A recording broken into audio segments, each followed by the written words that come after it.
Okay, well, we'll make a start. Welcome everyone to today's paediatric teaching. Today, I wanted to talk about respiratory physiology.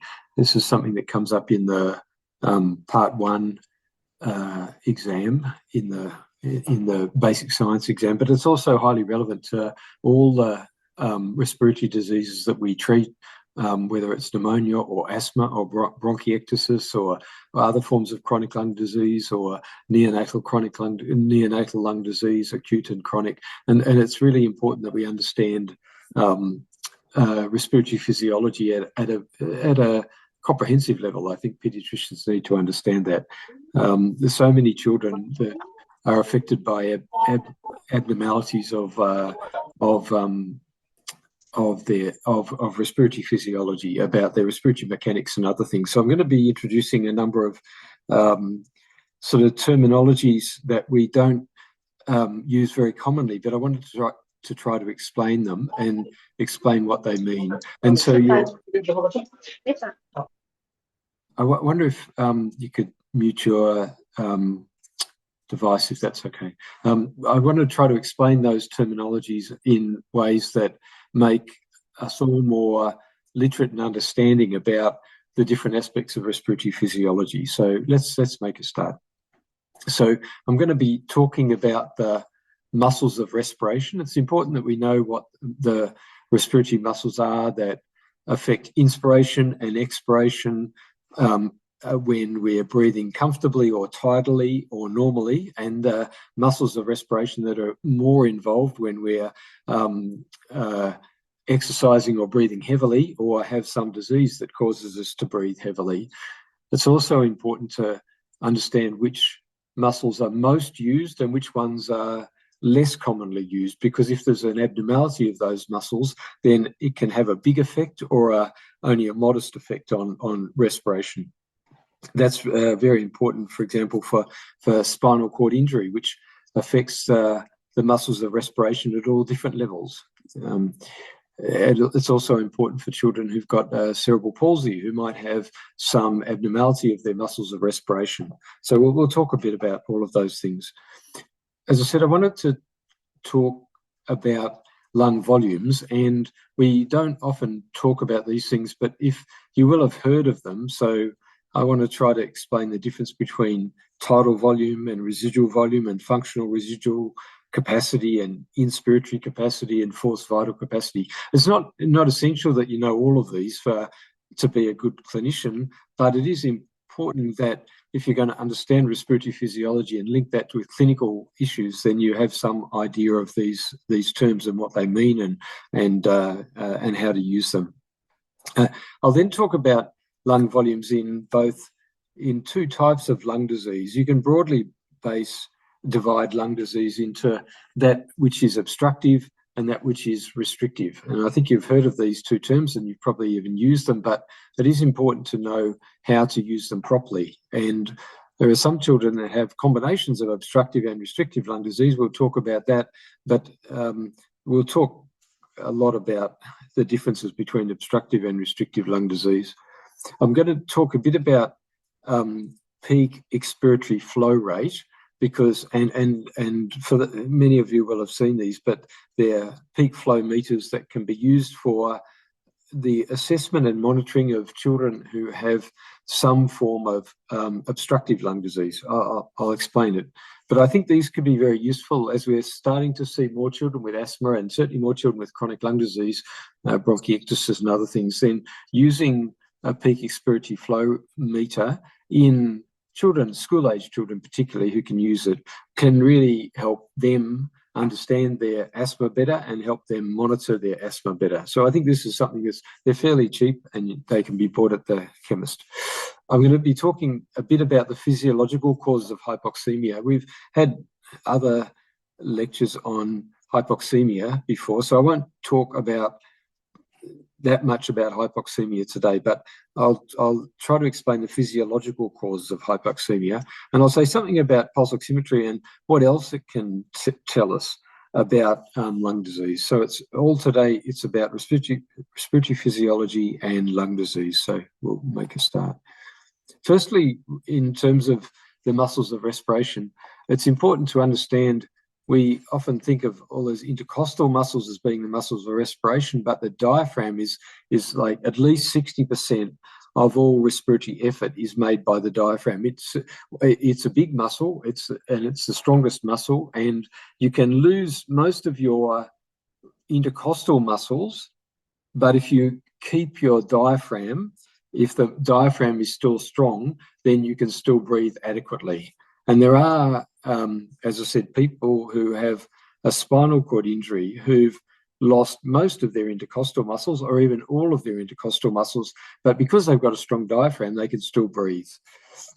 Now, when when you need to understand how the diaphragm works, when the diaphragm contracts, it moves down, and when it moves down, it allows the thoracic cavity to expand, and that creates a negative pressure in the airways, and it draws air in. And so that's how breathing works. The diaphragm contracts, and therefore the diaphragm moves down.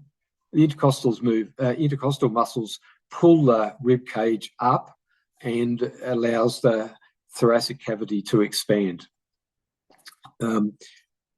When we're just breathing in a normal way, in a comfortable way at rest, that's called tidal breathing.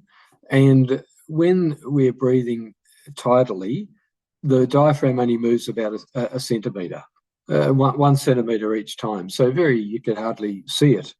But when we have like exercise or severe lung disease and there's forced inspiration or expiration, the diaphragm can move up to 10 centimetres in an adult. And so the diaphragm has a lot of capacity to increase lung volume and increase airflow. The diaphragm's innervated by cervical nerve 3, 4, and 5.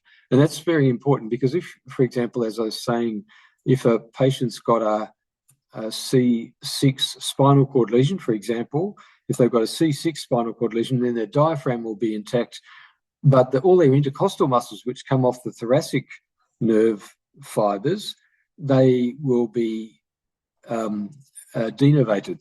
There won't be any function of those thoracic nerve fibers. But because they've got C3, 4, and 5 still functional, the diaphragm will still work, and that means that those patients, those people or children, can still breathe adequately. The diaphragm's skeletal muscle, and so it is both voluntary and involuntary. Now, we get used to skeletal muscle as always being voluntary, but most of our breathing is involuntary. We just keep breathing, but it's made of skeletal muscle. Okay. I've mentioned the intercostal muscles, and they do the rest of the breathing. So 40% of our breathing when we're resting is done by the intercostal muscles, maybe a bit less than 40%. But it's important to know there's two main layers of intercostal muscles. There's the external intercostal muscles, and they mostly, they're the superficial layer. So if you just go through the skin and the subcutaneous tissue, you get to the intercostal muscles straight away, and you're getting to the external intercostal muscles. Now, they run obliquely downwards and forwards. And what they do is when they contract, they pull the rib cage, the thoracic, they pull the ribs upward and outward. And they're responsible for inhalation. Because they elevate the ribs get elevated, the diaphragm moves down, and you get a negative intrathoracic pressure, and air is drawn into the lungs. Just inside the external intercostal muscles are the internal intercostal muscles, and they run obliquely downwards and backwards, so they run in the opposite direction. And when we're breathing out, but we need to breathe out strongly. Normally when we breathe out, that's just elastic recoil of the chest. But if we have to breathe out strongly, either because we're exercising or we've got some lung disease, then we use the internal intercostal muscles to breathe out, because when they contract, they depress the ribs. The ribs get closer together, and they reduce the volume of the thoracic cavity. So the external intercostal muscles expand the intrathoracic cavity volume.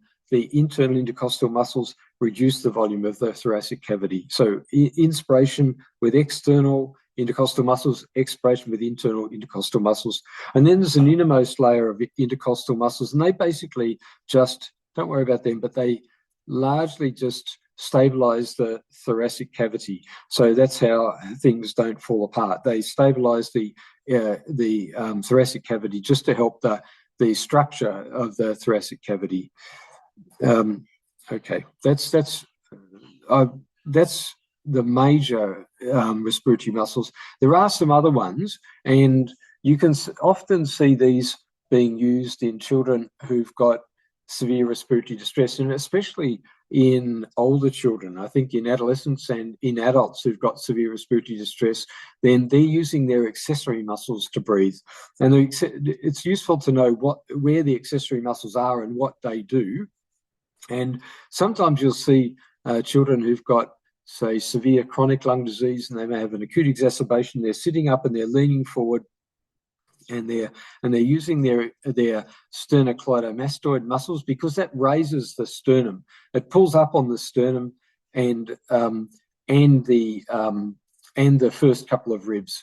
All right, but you can see that the sternocleidomastoid goes from the mastoid bone to the junction between the sternum and the clavicle, and when that contracts, then you get an elevation of the sternum. So if you need to do a deep inspiration, often you're using the sternocleidomastoid muscles.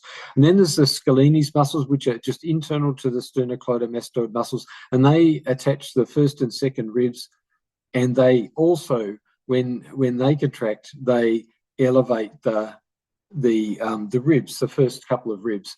And then there's a pectoralis minor muscle that attaches to the first 5 ribs, and it draws the first 5 ribs out. So all of those accessory muscles are functional when you have to take a very deep inspiration, or if you've got severe respiratory distress, then you're often using the accessory muscles to breathe. And then there's the abdominal muscles. We shouldn't forget about them. Not the diaphragm, but below that, our abdominal muscles, transversus abdominis and rectus abdominis.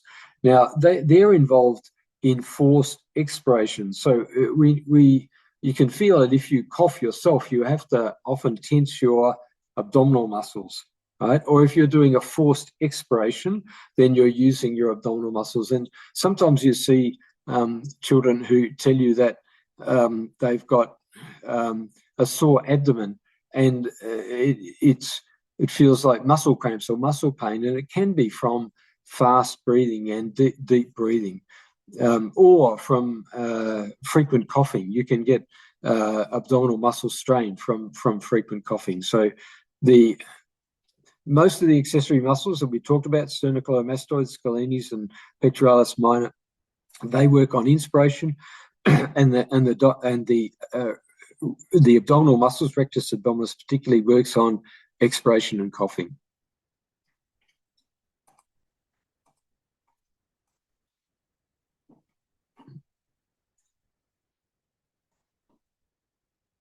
That's to advance the slides. Let me just.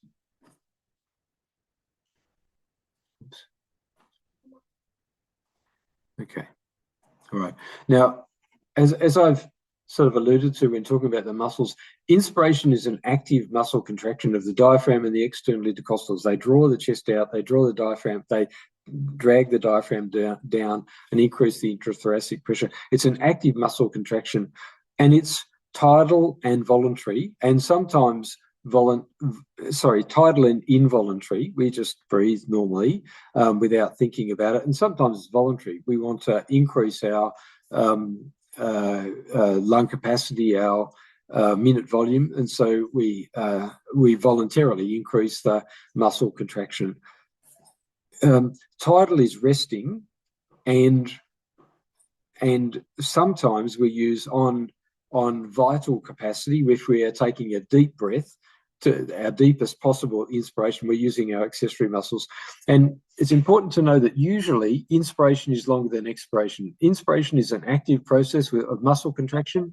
Expiration is a passive process whereby the muscles just relax. there's elastic recoil of the lung and chest wall.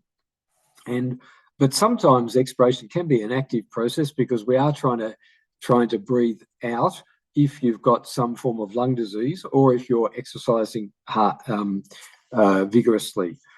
And that can cause the need to do forced expiration, and that sometimes uses the muscles. But normally our expiration is a passive process.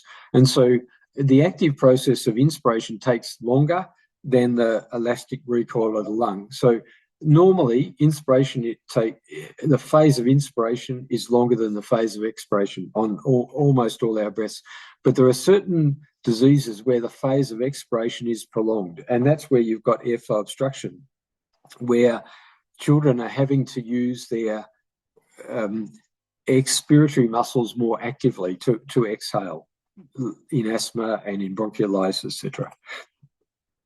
Now, I want to talk a bit about lung volumes, and I've started to talk about this, but I don't think this is vital for everybody to understand fully, but good to have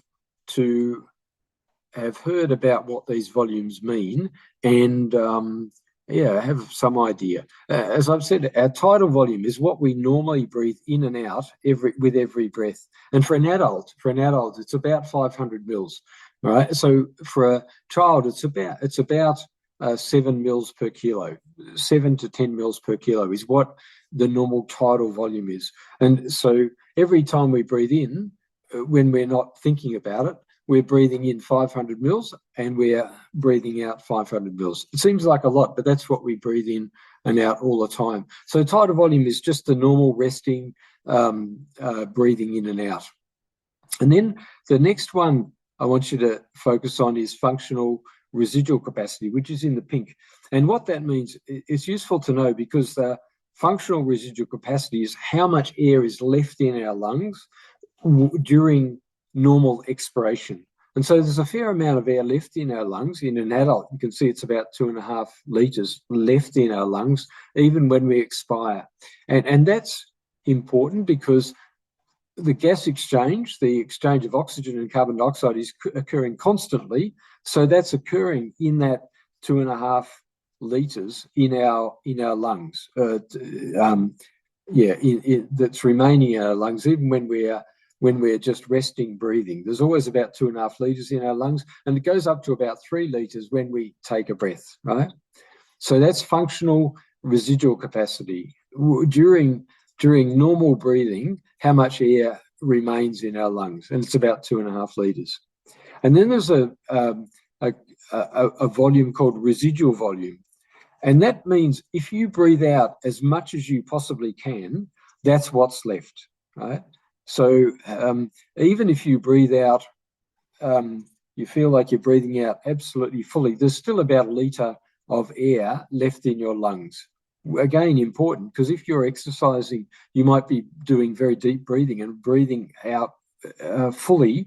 You've still got 1 litre of air in your lungs to do the gas exchange that occurs constantly. It can't be interrupted by tidal breathing. You can't do gas exchange only on inspiration. There has to be oxygen and carbon dioxide moving all the time. That's residual volume. What's left if you breathe out fully? And then there's a concept of inspiratory capacity. All right? If you're taking the deepest breath you can do from normal breathing, you go from normal breathing, you breathe out, and then you take your deepest breath. That's the inspiratory capacity. But probably what's more important is what's called your vital capacity, right? If you breathe all the way out to your residual volume and then you take a very big breath in, then that's your vital capacity. That's the total amount of air that you can move with the strongest effort of breathing in and breathing out, right? Breathing in and breathing out, your vital capacity. And you can see that the vital capacity of most adults is about 5 litres. That's the vital capacity, right? With any breath. You can probably breathe all the way out to about 1 litre left, and you can breathe all the way in to nearly 6 litres of lung capacity. Okay, so that's the basic concepts. There are some other lung volumes that I don't think you really need to know, but I think it's useful to know those ones, right? There's one other that I want you to know, right? So just again, the tidal volume is the volume of inspired and expired air in a normal breath. The functional residual capacity is if you breathe out to a normal breath, how much air is left in your lungs, right? The residual volume is if you do the most forceful expiration you can, how much air is left. The inspiratory capacity is if you, it's the volume of air from your resting volume, resting expiratory volume to forced inspiration, the amount of air you can breathe in. And the vital capacity is the most air you can breathe in from full expiration to full inspiration. Now, there are ways of measuring these. They're not just theoretical concepts. There are ways of measuring these, and that's using a device called a spirometer. Some of you may have seen a spirometer. It's not the peak flow meter I'm going to show you, but spirometers can be quite costly. They cost thousands of kina, and they're really available. But they can be useful in older children and adults who've got chronic lung disease. All right.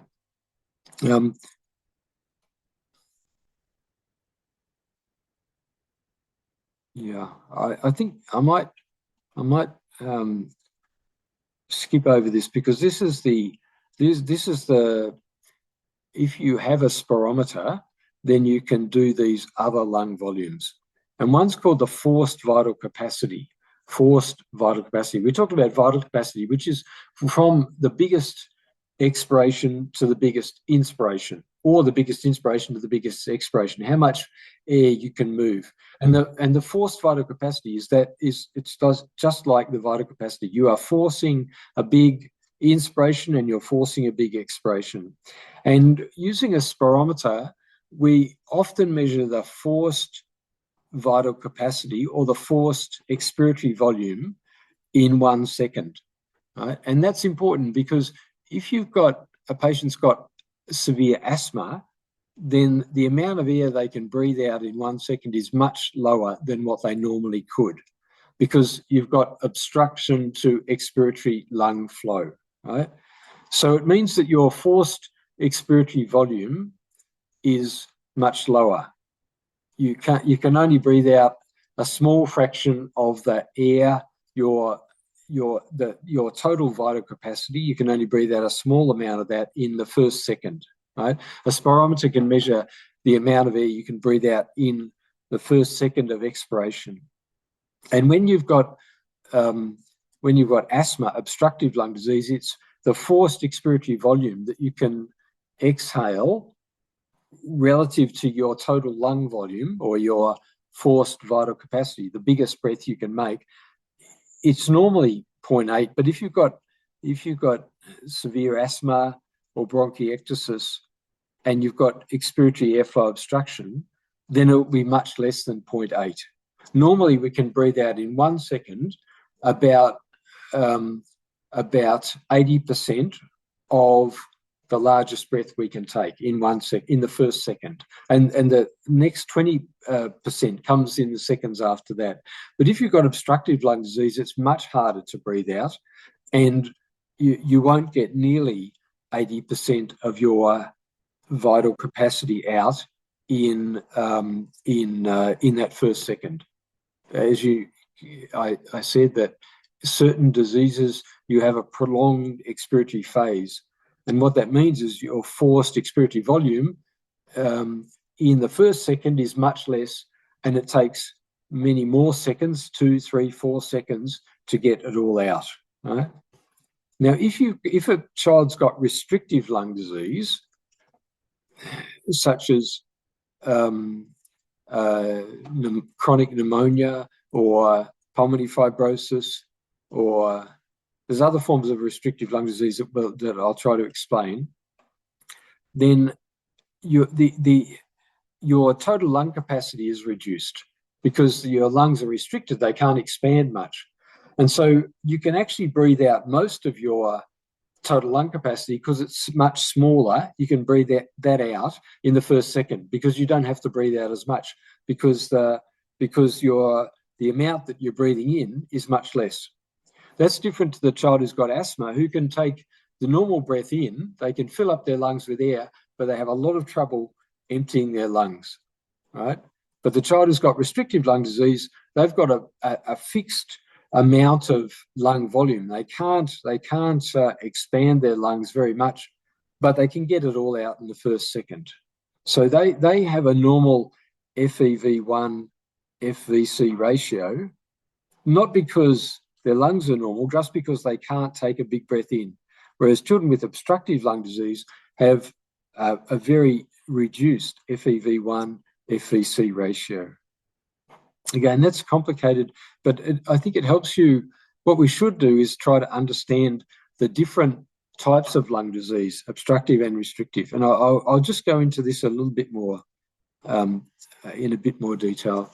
There's lots of different sorts of obstructive lung diseases. So I just want to talk about them first.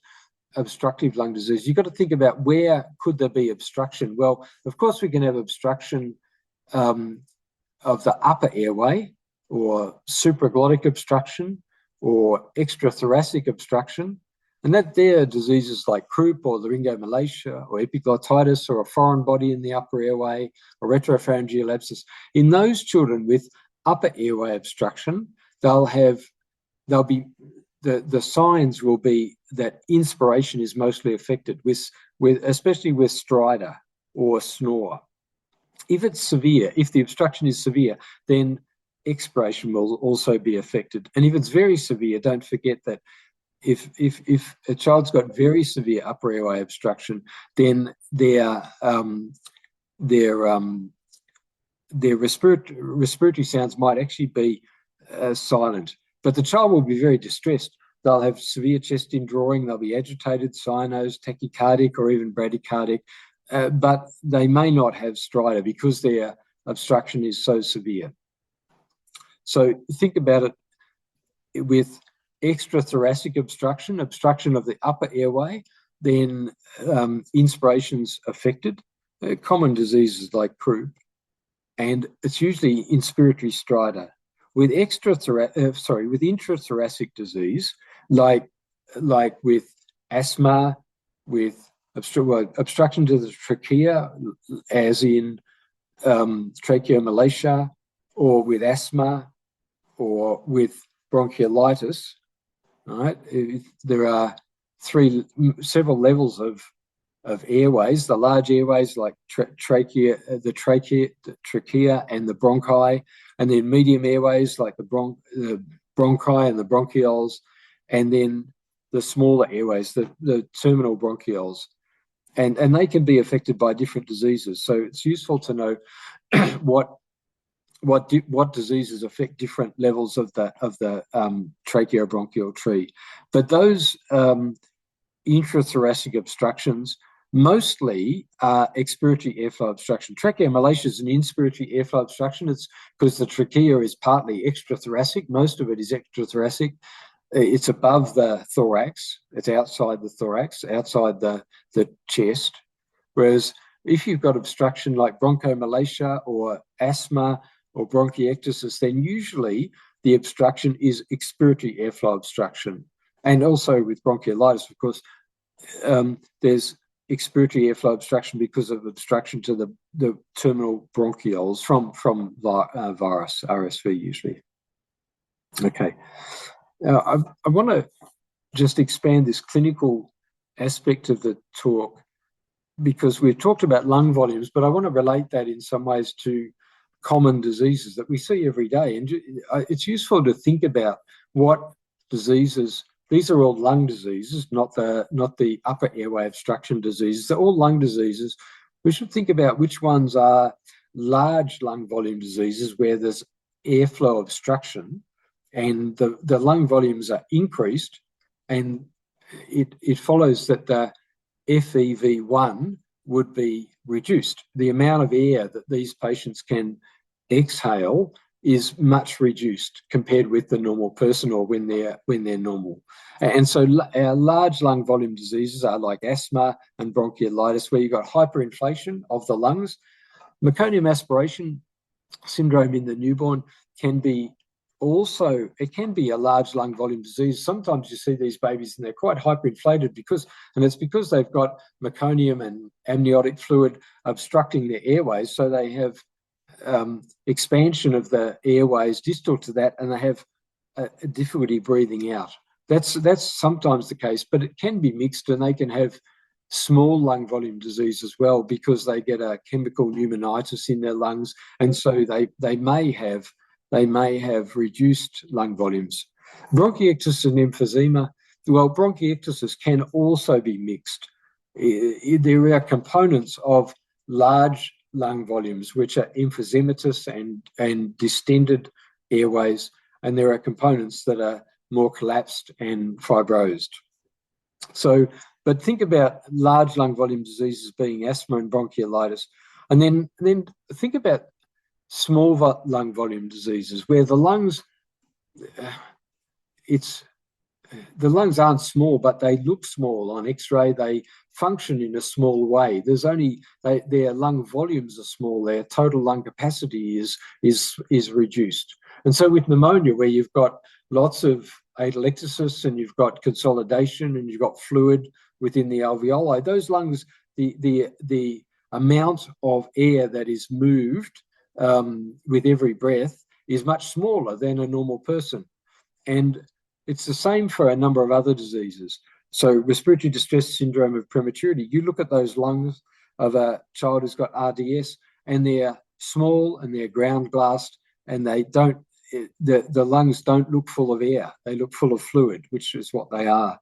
As opposed to asthma, where the lungs are distended and hyperinflated and they look full of air, don't they? There's not they seem larger than normal. With RDS of prematurity, the lungs are much smaller, and they're smaller not because of prematurity. They're smaller because the lungs are full of fluid, and there's atelectasis and there's alveolar collapse and that sort of thing.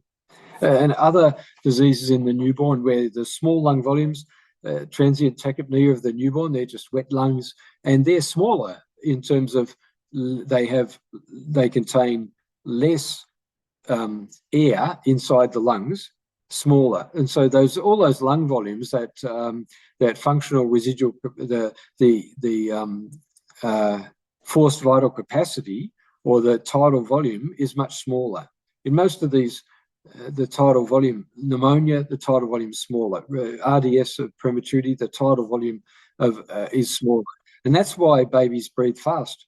They breathe fast because they've got a smaller tidal volume, but they need to breathe fast to have a normal gas exchange, right? So if you've got reduced tidal volume for any reason, then the body, the respiratory center tells you to breathe faster. And so you increase your respiratory rate, even though your tidal volume is smaller. And so you get closer to a normal minute volume, which is the tidal volume times the respiratory rate. That's the minute volume. There's other diseases in older children and adults. So ARDS, the inflammatory lung disease that sometimes follows infection, viral infection or bacterial infection, or sometimes occurs in other conditions, in drowning and that sort of thing.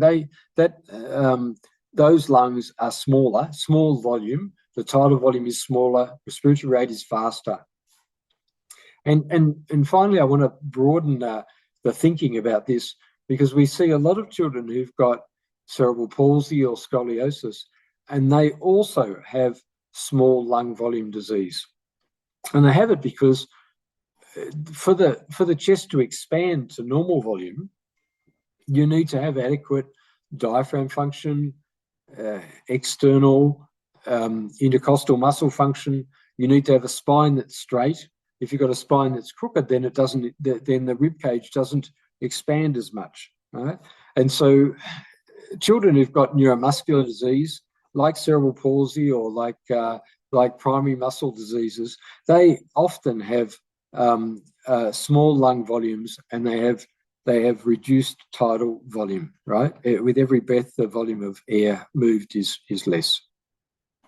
I just got some X-rays of some large lung volume diseases and some small lung volume diseases. So it's obvious which is which, I hope, to you. But you can see the stark difference between large translucent air-filled lungs and smaller,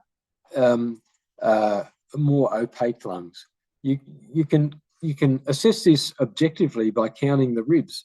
And so if you count that, so for example, the anterior ribs in the X-ray on the left, there's 1, 2, 3, 4, 5, 6, 7, 8 anterior ribs.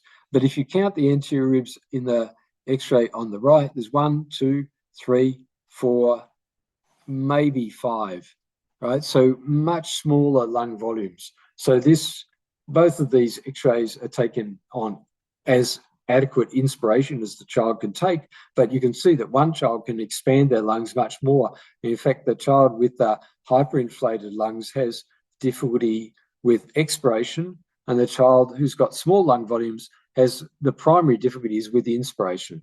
Right?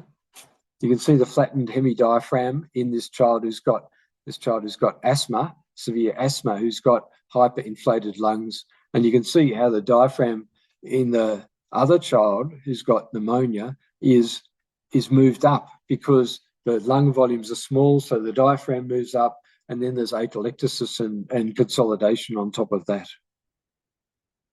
Here's another example, again, flattened hemidiaphragm and large lung volumes. This is a baby who had RSV. This is bronchiolitis, and you can see there's hyperinflation of the lungs. The diaphragms look like they're pushed down. They don't look black because there's an interstitial component to this too, with RSV bronchiolitis. But you can see how large these lung volumes are, and you can count the ribs: 1, 2, 3, 4, 5, 6, 7, nearly 8 ribs, nearly 8 anterior ribs.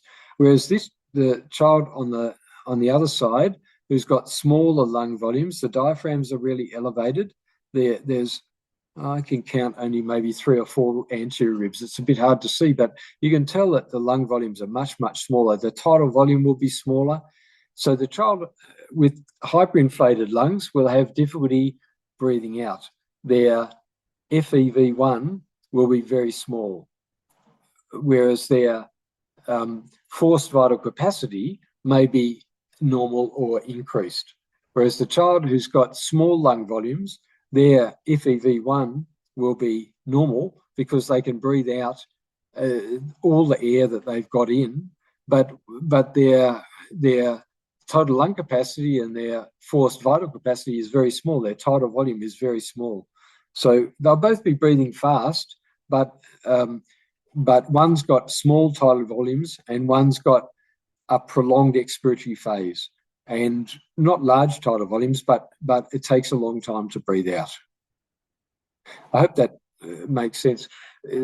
I only put these graphs up because to know that all of these lung volumes are dependent on height, also dependent on weight, but our lung volume is most associated with height, and this has been known for a long time. Back 60 or 70 years, there was studies of lung volumes done in children, normal children, and as children get taller, their lung volumes, all of them, the functional residual capacity, the forced vital capacity, the total lung capacity, they all increase, right? So it's based on height, but we can calculate it also. We can estimate it based on weight. As I said, our tidal volume, a normal 70-kilo adult has a tidal volume of around about 500 mils, so it's around about 7 mils per kilo, the tidal volume, right? Okay. Now, I wanted to just talk about another lung volume that's important, and that's the peak expiratory flow rate. And this is a little bit like the FEV1, the forced expiratory volume in 1 second, but it's a bit different. It's measuring the maximum flow rate that you can achieve when you breathe out forcefully. And for children who've got asthma, they can't achieve a very high flow rate. Their peak expiratory flow rate will be low because it just takes such a long time for them to breathe out. The peak rate of flow is low, and therefore it takes them a long time to breathe out their lung volume. Now, I think these are quite useful. They cost less than probably 50 or 70 kina at pharmacies. And for children, certainly school-age children who've got asthma, I think they can really help. And I try to teach children to check their peak flow once or twice a day. Ideally, when they're understanding their asthma, to check it twice a day. But the way you should do it, it's fairly simple. All you do is move this red arrow back to 60, which is the starting point, 60 litres per minute. Hold the meter horizontally, so hold it up and check that your fingers don't obstruct the scale, because all this is a little arrow that moves up as you blow forcefully into the peak flow meter. The child should be instructed to take the biggest breath in they possibly can and place their lips around the mouthpiece, and then exhale forcefully and quickly into the device. And then the little arrow moves up the device, and that tells you what your peak flow is. The peak flow, it's not over 1 second, it's whenever the peak flow is. And I then ask the kids to record their result in a book or something, and usually you repeat that twice, right? So you do it, three times. So if you do it 3 times and then take the highest recording, because sometimes it takes a bit of practice. So all you do is do 3 big exhales, expirations on the device, and record the highest one, because that's your best peak flow for the day. Ideally, you tell children to check it morning and night, and also check it usually with some supervision. Check it before and after giving salbutamol or Ventolin or other bronchodilators. And if your peak flow increases after Ventolin, then you know the child's getting a good response to it. And if the peak flow sometimes is a bit lower in the morning and it improves throughout the day, and that can be an indication that children's asthma is either getting worse or that they're having nocturnal asthma, right? And they may have a lot of coughing at night, and people think, oh, they've got some pneumonia or aspiration, but it actually might be their bronchospasm that's occurring more overnight or with exercise. So I tell them to check it, sometimes before and after exercise, and you'll find that children have variable peak flow depending on their night or day exercise or resting, whether their asthma is controlled or not, whether they're taking their medications or not. You can predict what a normal peak flow should be, and again, it's largely based on height.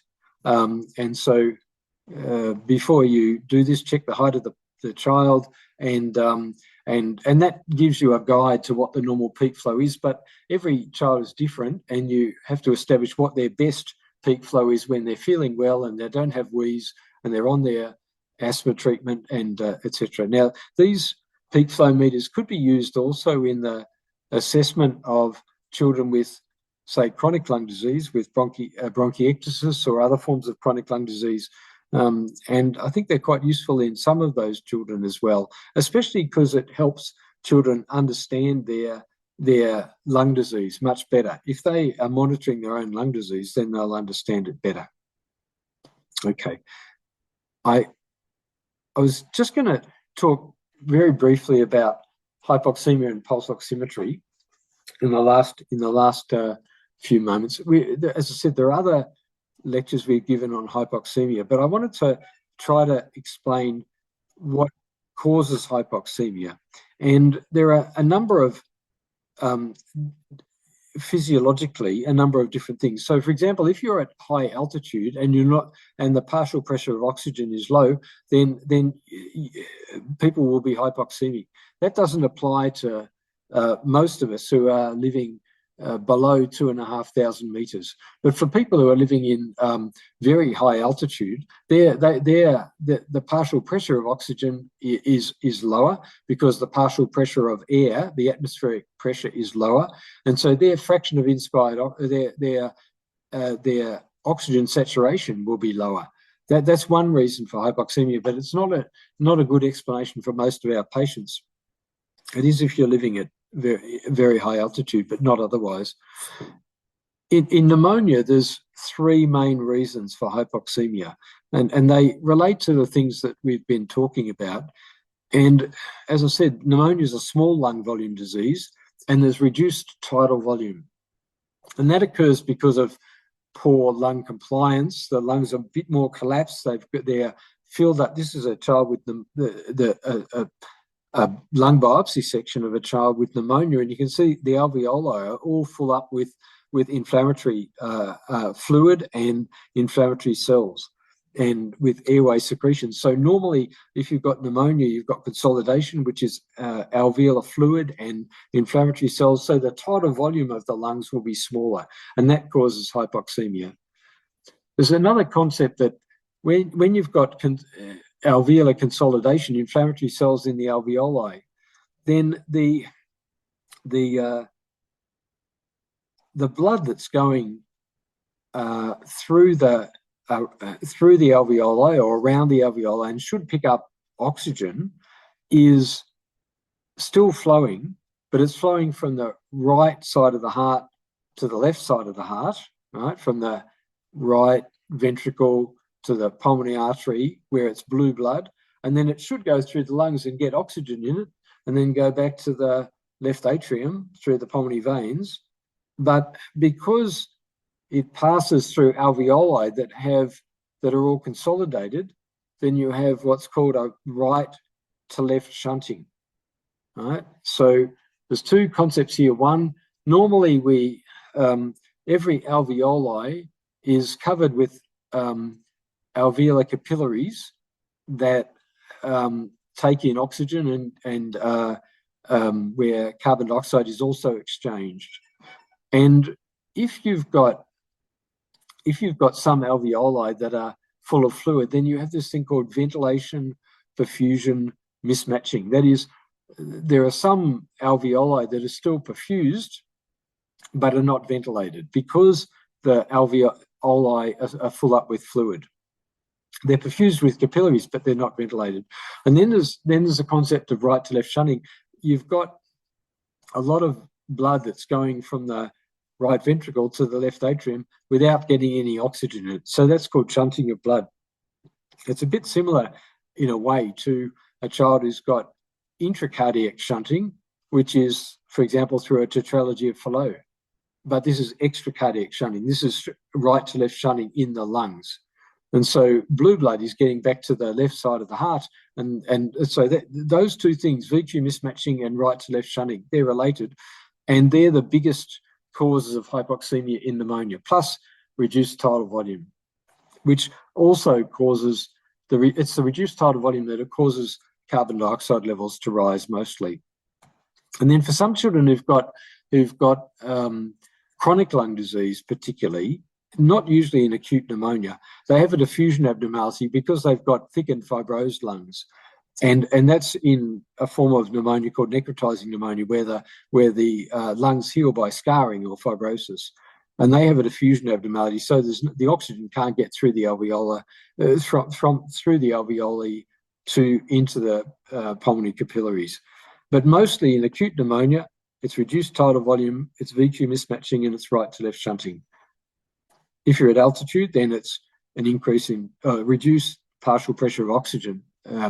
As well, but it's usually only over about over 2,000 meters.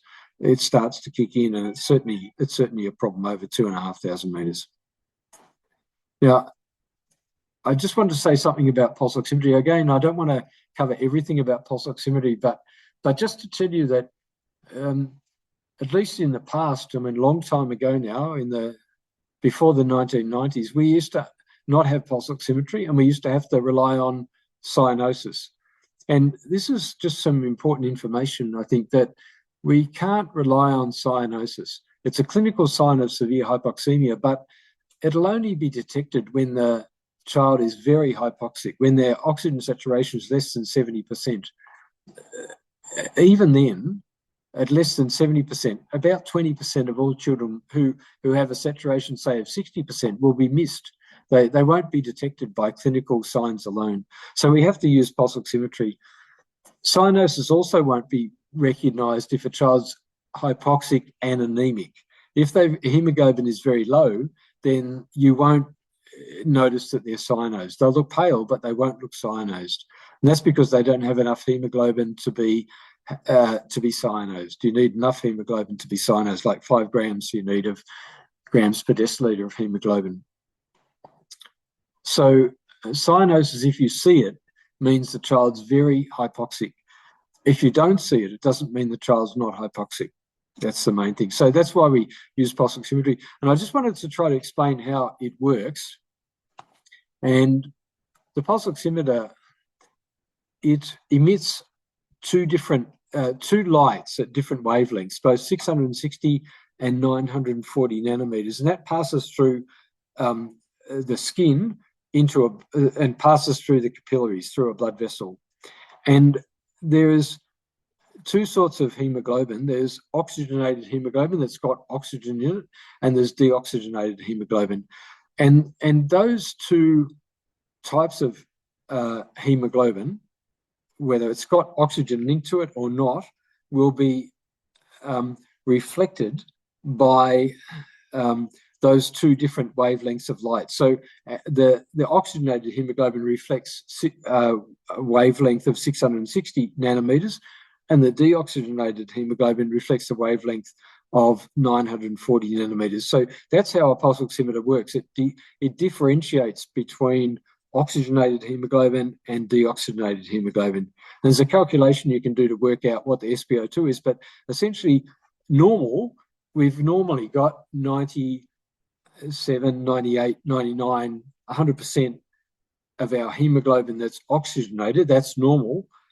And we've only got 1 or 2% of our hemoglobin that's deoxygenated. All right. And that's why the saturation is 99%, for example.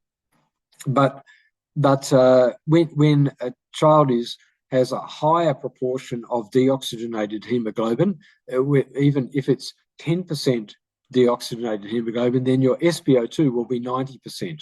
If you've got 15% deoxygenated hemoglobin, then your SpO2 will be 85%. That's how it works. So it is important to understand that, how a pulse oximeter works, and understand how it and what the SpO2 means, the proportion of, or the percentage of, oxygenated hemoglobin. But the pulse oximeter can tell us one other thing, and that's that's using what's called the plethysmographic trace, the arterial pulse waveform. Now, not all pulse oximeters have a plethysmographic trace, but I just want to show you what it looks like. And just look at this one here where the SpO2 says 97. Just watch it and I'll show it to you again. Now, you might notice something different about this, and that is that the waveform seems to it goes up and down, but it also seems to follow, it goes up and down with each pulse wave, right? But it also seems to fluctuate up and down, doesn't it? You can see how it goes all the way up and then all the way down.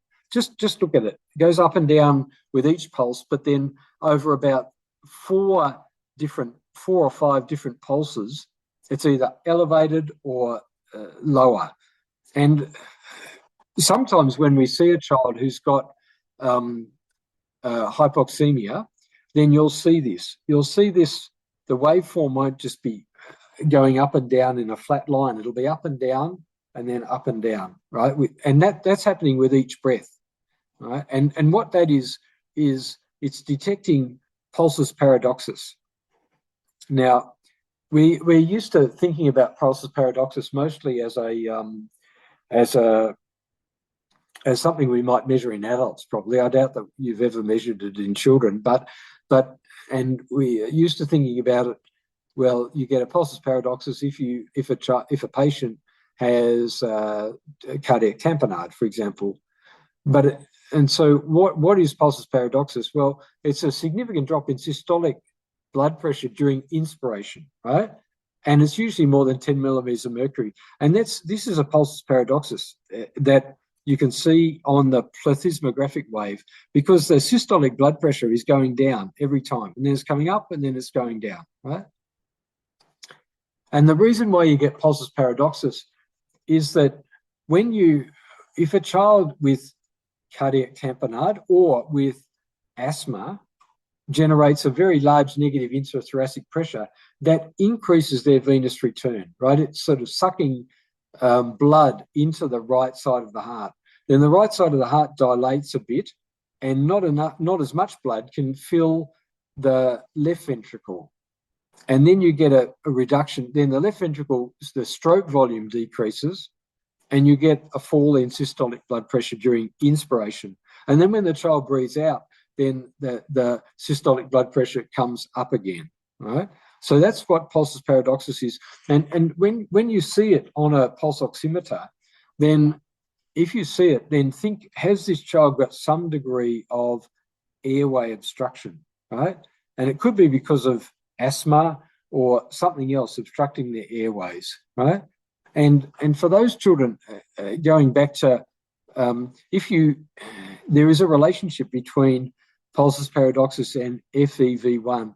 Remember I said that FEV1 in children with asthma is very low because they can't breathe out all of their lung volume in 1 second, or 80% of their lung volume in 1 second. It might take 3 or 4 seconds to breathe out their forced vital capacity. Right? They have much slower expiratory, a much slower expiratory phase.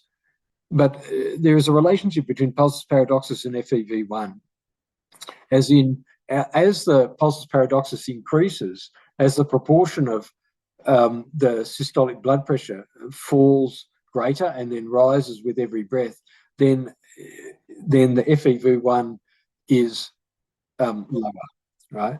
Don't worry about that, except to try to understand the concept that about what's happening to this child who's got asthma. They're struggling to breathe out, and so they have to generate a larger negative intrathoracic pressure that sucks blood into the right side of the heart. It reduces the stroke volume from the left side of the heart, and then the systolic pressure drops.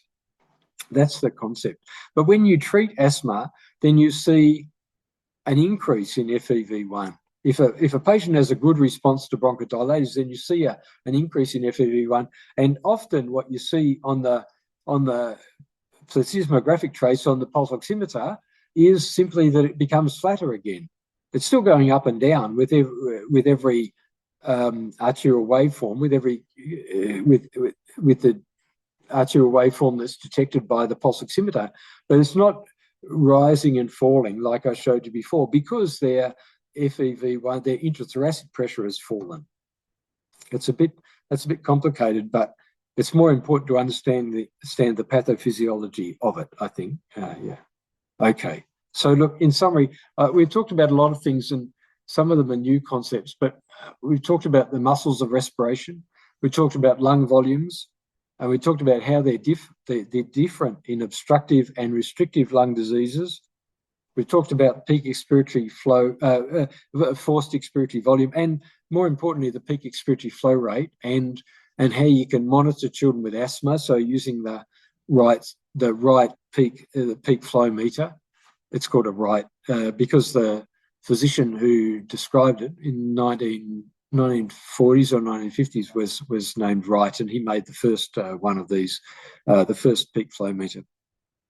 We talked about the physiological causes of hypoxaemia, especially in pneumonia, and we talked about pulse oximetry a bit and how it works, especially. So that's what I wanted to say today about respiratory physiology. I hope it's had enough of a link to clinical issues that it sort of makes sense to you. I found I couldn't understand any physiology unless I really link it to clinical issues. So the things you see in patients all the time. So I hope that's been useful, and I'm going to stop the recording now, and I'm happy to answer any questions that you might have.